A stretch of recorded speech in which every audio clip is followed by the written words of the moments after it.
ভারত পাকিস্তান যুদ্ধে যেখানে পাকিস্তানে চলছে আনন্দ মিছিল, সেখানে ভারতে চলছে বিক্ষোভ মিছিল। ৮৭ ঘন্টার এই যুদ্ধে পাকিস্তানের ক্ষতি হয়েছে $4 বিলিয়ন, সেখানে ভারতের ক্ষতি হয়েছে $83 বিলিয়ন।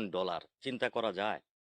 এমন তথ্য প্রকাশ পাওয়ার পর আরো ক্ষেপেছে ভারতের জনগণ। যুদ্ধে ভারতের আকাশপথ বন্ধ থাকায় ক্ষতি হয়েছে প্রতিদিন $8 মিলিয়ন। আইপিএল বন্ধ হওয়াতে ক্ষতি হয়েছে $50 মিলিয়ন।